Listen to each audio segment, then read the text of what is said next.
Det kan være virkelig vanskeligt, hvis man skal på tur med sin hund i en camper, fordi der er ikke ret meget plads, eller man for eksempel skal have sine børnebørn eller børn med. Men den her Benimar 463, den kan noget helt specielt, og det er det, I kommer til at se i den her video.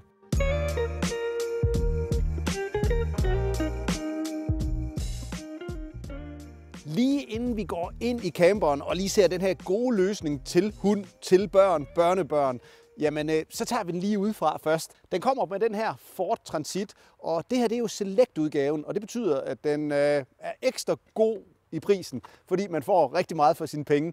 Det eneste, jeg synes måske den mangler, når vi snakker bildelen, den mangler måske en adaptiv fartpilot, fordi den kommer med for eksempel vejbaneassistent, skiltegenkendelse, den kommer med varme i forruden, den kommer med 170 heste, den kommer med automatgear, den kommer med toglygter. Altså der er regnsensor, altså der er mere eller mindre alt, hvad man overhovedet kan drømme om i en autocamper. Men adaptiv fartpilot, af en eller anden mærkelig årsag, så er det ikke standard i den her udgave. Men hvis man gerne vil, så kan man køre til en Ford specialist, og det ligger på den anden side af 10.000, så kan man sætte det kryds, og så få det eftermonteret.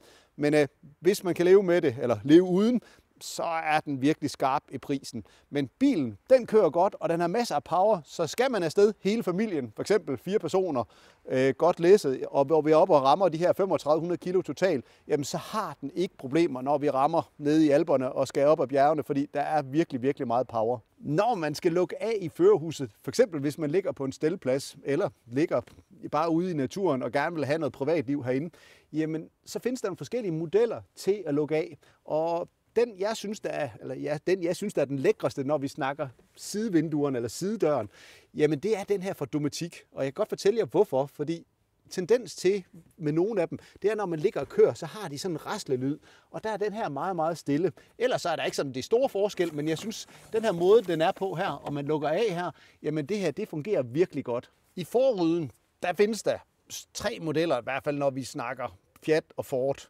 Og den model, jeg bedst kan lide, det er faktisk den fra Fiat af, når det er Dometic, der laver den.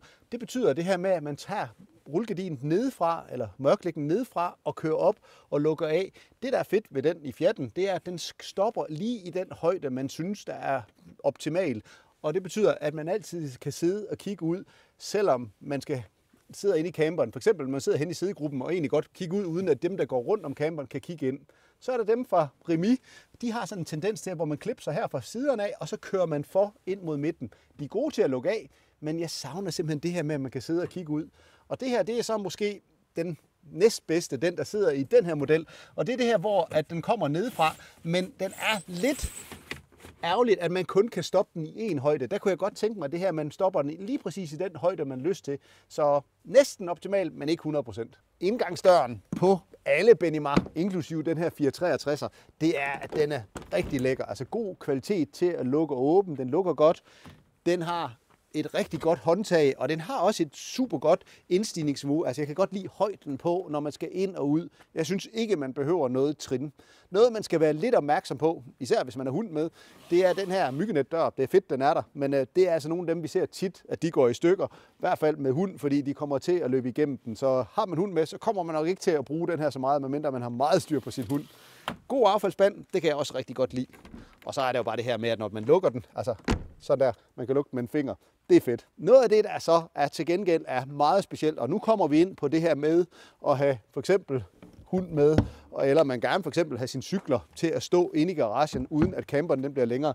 Altså den her garage, den er virkelig, virkelig lækker. Der er 212 volts stik over i hjørnet, der er 230 volts stik i hjørnet, og så er der bare masser af plads og masser af højde. Jeg ved ikke, om I kan fornemme det herinde. Altså det er virkelig, virkelig godt. Som det er nu, der er sådan, jeg tror, der er en 3-4 grader udenfor lige nu. Vi har sat varme på herude. Altså, der er nøjagtigt lige så godt isoleret og lige så meget varme herinde i garagen, som der er inde i camperen. Så hvis man for eksempel vil have sine børnebørn, hund til at ligge og sove herude, så er det ikke noget problem. Og det er jo det, der er fedt, og det er det, jeg kommer ind på, når vi kommer ind i camperen. Her kan man åbne ind til kabinen, og der er der altså ikke noget problem med at få lavet en special hundebur til sin camper. Og så tænker man, det må være vanvittigt dyrt. Nej, der findes faktisk en specialist lige her uden for Hvidebæk, der laver nogle buer lavet i aluminium, der ikke vejer noget, og så kan man få den lige til den størrelse hund, man nu har brug for, så den kan gå ind og ud den her vej. Og så kan man åbne med en dør den her vej, så hvis man har dem ude på turen her, at man også kan tage den ud den her vej. Altså, de er meget, meget dygtige til at lave det. Bagenden, det er den nye med det her X. Den er med baksensor, den er med bakkamera, den er forberedt til cykelholder, så der er ikke så meget at sige. Jeg synes, det er virkelig, virkelig okay. Havde det været en campingvogn, så havde jeg stået og sagt, alt det sidder helt perfekt. Og det er fordi, at jeg kan egentlig godt lide, at bagsiden, det er der, hvor man har alle serviceklapperne. Det vil sige, her har vi gassen. Der står 2 gasflasker herinde. Her har vi toiletaftømningen. Det er rigtig fint, det er på den her side. Længere hen, der har vi vandtanken, altså en 100 liters vandtank. Længere hen, der har vi strømmen. Alt sidder på bagsiden. Men lige når vi snakker en autocamper, så er det ikke så vigtigt. Der er det egentlig fedt nok, det er heromme, men det er lidt lige meget, fordi skulle man tømme toilettet og trække det ud under markisen, det er ikke noget problem. Men for eksempel, hvis man godt kan lide at få Isabellas fronter og sider på ens markise og have det som et telt, så er det faktisk ikke sådan super fedt, at man skal tage toilettet ud, fordi så har man et bord til at stå der noget. Så er det mest optimalt, at alt er heromme på bagsiden. Det er ikke noget, man tænker mange gange over, når man skal ud og købe en autocamper, fordi man skal til at sætte en masse krydser. Og noget af det, jeg synes, der er lækkert ved Benimar, det er herinde i gaskassen, der er der plads til 2 10 kg flasker. Det er fint nok. Men standard, så kommer den med det, der hedder monokontrol. Altså det her med, at man må køre med gassen tændt, så hvis man kører galt, så slukker den i løbet af et splitsekund. Og oveni, så er de også begyndt at putte det, der hedder gasfilter på. Det var noget, vi solgte tidligere. Nu er det standard, og det er virkelig lækkert. Så er der den her med gasgrillen. Vi har mange kunder, der kommer og siger, at vi vil meget gerne have monteret et gasudtager. Det gør vi også gerne. Vi monterer det nogle gange om på den anden side, og det ene og det andet. Var det min camper, så vil jeg faktisk lige så gerne have det ligesom den her løsning. Altså man har en stor gasflaske med om sommeren, og når man så skal ud og grille, så har vi en ekstra flaske med, men en lille en, fordi den er altså godt isoleret. Ja, den er ikke godt isoleret, den er ekstremt godt isoleret, så den bruger ikke ret meget gas, i hvert fald ikke i sommerperioden, når man skal varme den op. Men den her lille flaske, den vil jeg egentlig noget hellere have end et gasudtag, fordi skal man stå og grille, så kan jeg jo godt lide ikke lige at stå lige ved camperen. Der vil jeg egentlig godt et stykke derfra nogle gange, fordi hvis det er os eller noget, og der er det altså bare noget lettere, at man kan tage sin grill med, ja, lad os bare sige 10-15 meter længere væk, og så stå og grille der. Og det er lidt svært med en gasslange at køre derover. Så er vi kommet indenfor, og der er rigtig lækkert herinde, rent varmemæssigt. Jeg har sat den på 22 grader, og det har den bare. Sengen, jeg ligger i, det er den her drop-down-seng, som der er ned over sidegruppen. Og i 463'en synes jeg, at det er den bedste seng, for der er virkelig, virkelig meget plads heroppe. Uden problemer ligge 2 personer, og der er fået en meget, meget lækker madras, fordi tidligere så var madrassen ikke sådan helt fantastisk, men den er blevet en del bedre. Og vil man gerne have noget privatliv heroppe, jamen så har man mulighed for lige at rulle for på den her måde, og så kan man sagtens komme ud og ind af døren, uden at man bliver siddet ned, hvis man godt vil sove lidt længe heroppe. Og der er det jo den hans bror eller søster eller noget, 468'eren. Det er den her, hvor man har sidegrupper på hver sin side, som også er lækker, men der er sengen bare væsentligt bedre i 463'eren, som vi ligger i nu her, fordi døren den er helt fri. Så skal man, 4 personer afsted, må jeg sige, så synes jeg, at 463'eren, den slår 468'eren med længder. Når vi har været afsted, så har vi faktisk ikke haft den stige med til at komme op og ned af sengen, for det behøver man ikke. Altså den måde, man kommer ned af sengen, når man er heroppe, det er, at man kravler bare ned på førersædet på den her måde. Sådan her. Altså det er ikke noget problem. Og noget, det vi også har været glade for, når vi har været et sted i den her model, det er alt det her aflægningsplads, du har til at ligge her ovenover førerhuset. Er nogle bløde tasker, ikke noget problem til at ligge. Og så har de fået lavet den her nye inddækning hele vejen rundt, hvor den er lavet i sådan en plastkvalitet. Altså det ser meget, meget, meget færdigt ud. Noget jeg aldrig bruger stort set, det kan godt være, at jeg har sagt det i nogle videoer, jeg synes det er smart, at man kan åbne vinduet, men når jeg selv har været afsted, det at man kan åbne vinduet hen, det har jeg faktisk ikke brugt ret meget. I den gamle 463'er, altså den der var for 3 år siden, der havde de sådan en fin bord, der var her lige inden for døren. Det så rigtig fint ud, men der hvor at man nok skal bare erkende, den her, den er dem, der vil have den, det er, hvor de tit er 4 personer afsted. Ikke hver weekend, men en gang imellem. Eller for eksempel har en hund med. Det er der, hvor den bare er optimal. Fordi har man en hund med af en vis størrelse, så noget af det, man har brug for, det er den sted, hvor den kan ligge, og det er et sted, hvor den kan komme omkring, når man går ind i camperen. Og det, man kan gøre med den her, og det er nok det, man burde gøre, have det hele tiden på den her måde, det er, at man kan fjerne noget af sidegruppen, fordi jeg er ikke sikker på, at man nogensinde kommer til at bruge det. Så kan man klappe væk på den her måde. Sådan. Og prøv lige at se, hvor meget gulvplads jeg får nu. Det kan virkelig bruges til noget. Så når man går rundt, at hunden kan komme omkring en, eller hvis man er 4 personer afsted, jamen så har man lige pludselig muligheden for at gå væk på den her måde og komme omkring hinanden. Det er ikke dårligt. En af årsagerne til, at der er nogen, der vælger den, der hedder 468, altså den her model, men til den her mere eller mindre, men hvor vi har de to face-to-face sidegrupper mod hinanden, det er på grund af gulvpladsen. Men når vi laver den om på den her måde, så slår den her faktisk 468'eren rent gulvpladsmæssigt. Og det er noget, man lige skal tage med i sin betragtning, hvis man tænker den ene op mod den anden. Og så er det jo den her med 468'eren. Sengen her, den går helt herud, så når man skal ud og ind af døren, det jeg plejer at sige, man kan lige få hovedet med, når man skal ud og ind af døren, men I kan godt se her, altså der er masser af plads til at komme ud. Selvom sengen er nede, man kan bare gå ud og ind uden problemer. En af de ting, vi tit diskuterer med kunderne ude i butikken, det er, hvad der er bedst. L-sidegruppe eller den her vinkelsidegruppe, hvor der er et væghængt bord. Jeg skal prøve at give jer fordele og ulemper.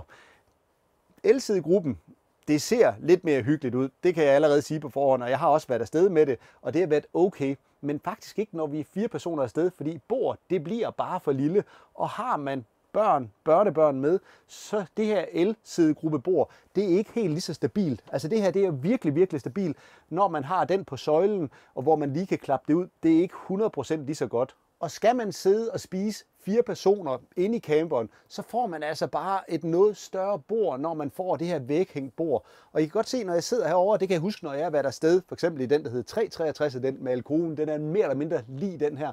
Jamen, så havde jeg et problem, når man skulle sidde herovre. Man kunne ikke have sin tallerken. Det kan man nu. Altså, der er masser af plads nu, og masser af mulighed for at sidde og spise 4 personer, uden man sidder klemt. Og hvis man har en hund med, hvor man tænker, at den skal ligge tæt på en, når man kører. Nu er der jo 2 muligheder. Et, lige inden for døren. Der kunne man godt lægge en kurv og måske finde en løsning, så den kunne blive spændt fast der. Men det, jeg ved, der er mange, der har, det er, at de har den til at ligge under bordet, når de kører. Og der kan det godt være et problem, når man får den med L-sidegruppe, fordi den fjerner en del plads ind under bordet. Og uden L-gruppen, jamen nu er der lige pludselig masser af plads her ind under bordet, hvor der sagtens skulle ligge en hund. Fordelen ved at have det her sæde lige inden for døren, det er jo det her med, at man kan smide benene op og sidde og slappe af på den her måde. Og fordelen ved at have en L-sidegruppe, når man sidder over i førersæden, det er den samme fordel, det med, at man kan smide benene op. Men det kan du jo ikke, når du får det her væghængt bord. Der skal man over og sidde over i sidegruppen. Men altså, der kan man også godt komme til at sidde godt. Men det prøver vi lige at kigge. Hvis man skal sidde og slappe af herover, så synes jeg, det fungerer virkelig godt. Jeg kunne godt undvære min L-sidegruppe og så sidde på den her måde. Det er jo mange gange det her med, at man kan finde en god stilling, når man er 2 personer afsted, og man kan få smidt benene op, og det kan man virkelig på den her måde. Der er USB-stik herovre, både A og C, og det er noget nyt, Benimar de har fået gjort, og der er faktisk også 230 volt stik lige her ved bordet. Og skal man have nogle børn med, eller børnebørn, det er i hvert fald noget af det, de sætter pris på, at man ikke skal til at trække et kabel hen fra kabinen af, eller hen fra bilen af, for at man kan få lavet sine telefoner eller computer op.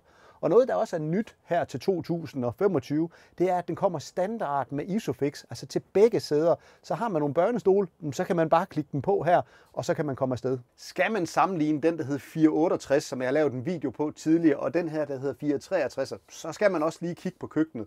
Går man op i at få et køkken med afsætningsplads, jamen så vinder 463'eren med længder, fordi prøv lige at se, hvor meget køkkenbordsplads der er her. Nu får jeg til at lyde, som om det er et kæmpe køkken, men det er noget, der betyder noget. Her vil man uden problemer kunne have en brødrister, en kaffemaskine til at stå, eller en masse af aflægningsplads, en rigtig, rigtig stor, lækker vask, og et fornuftigt gasblus. Altså noget, når jeg siger fornuftigt, det betyder, at der er plads til en stor gryde, og det er noget af det, jeg godt kan lide. Skabspladsen, den er ikke, fordi der er meget forskel på 468'eren. Der er et fint stort skab her, hvor man har nogle hylder i, og så er der et skab nedenunder her, og så en bestikskuff, der kan trækkes ud. Det er egentlig det, der er. Og meget mere har man egentlig ikke brug for i en camper. Køleskabet, det sidder herovre. Ærgerligt nok, de tidligere år var den med den her, jeg plejer at kalde den drikkevandsskuffe, hvis I har set det. Det kommer ikke nogen mere, eller ikke nogen af Benimar-varerne med mere. Det er det her 142 liters køleskab, der kører på gas, 220 volt, 12 volt, og det køler rigtig godt. Et rigtig godt køleskab, og jeg synes, det sidder virkelig fornuftigt her over for køkkenet. Og når man får det her vinkelkøkken, som jeg kalder det, så er det den her mulighed med, at man kan stå her, og så kan man komme omkring hinanden. Altså, der er stadigvæk god mulighed for at komme omkring hinanden, hvis man er 4 personer afsted. TV-armen, den er jeg vild med. Den sidder helt rigtigt. Sådan her. Kører man ned, vipper tv'et ud, og nu kan man sidde i sædegruppen uden problemer og sidde og se tv. Og har man et par børn eller børnebørn, der vil ligge op i sengen og se tv, jamen så når man kører sengen ned, altså den her elektriske seng, der kommer ned, jamen så kan de jo egentlig bare ligge op i sengen og ligge og se tv. Altså igen, der er tænkt over det, og igen, vi skal ud og sidde under markisen, vi skal se EM i fodbold eller et eller andet, jamen så åbner vi bare døren, og så kan den køres ud af døren. Altså mulighederne, de er der, og der har de virkelig tænkt sig om. Når man gerne vil have lukket af fra soveafdelingen, eller voksenafdelingen kan man kalde det, ind til opholdsafdelingen, så har de den her dør, og den er med sådan en lille soft close, hvor den lukker. Det er bare lækkert, at det er en fast dør, når man gerne vil have noget privatliv.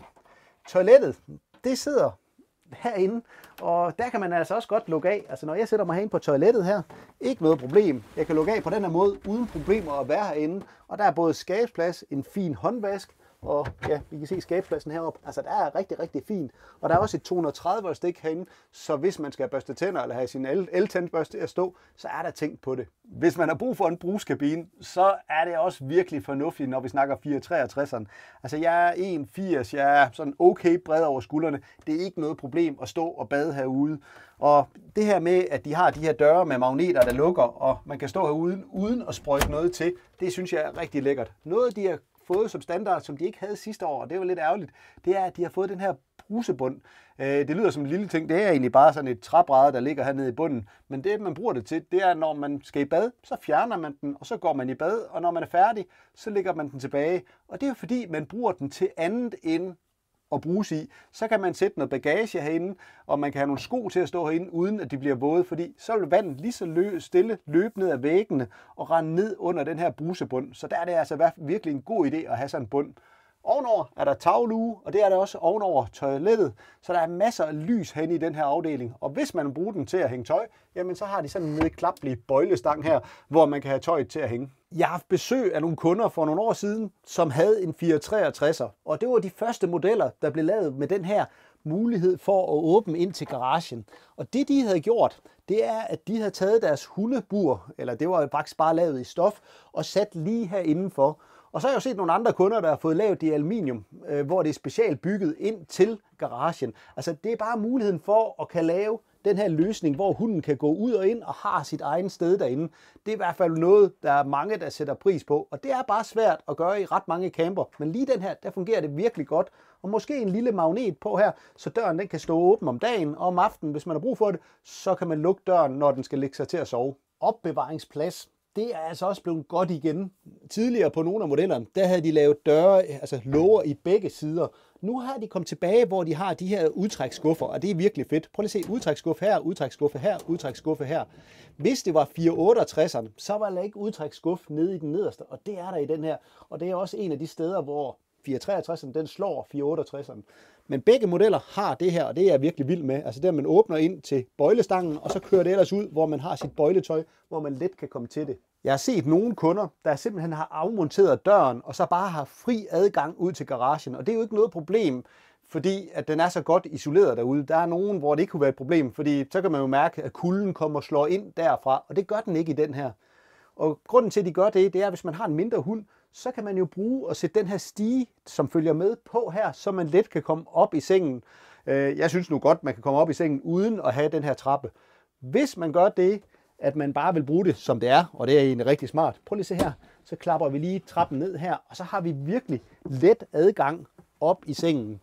Og vil man gerne have en stor dobbeltseng, der er jo andre autocamper, der gør på den her måde, så har vi muligheden for at lige at trække ud med den her, og så kan man lave den om til en dobbeltseng, altså en stor dobbeltseng, og så får man brug for stigen, fordi så er det ikke let lige pludselig at komme op i sengen. Hvis man har et barn eller et barnebarn med, så er det altså også virkelig fedt det her med, at sengen kan blive lavet større, og man kan lægge 3 personer herinde. Man kan både lægge den her vej, og man kan lægge den her vej.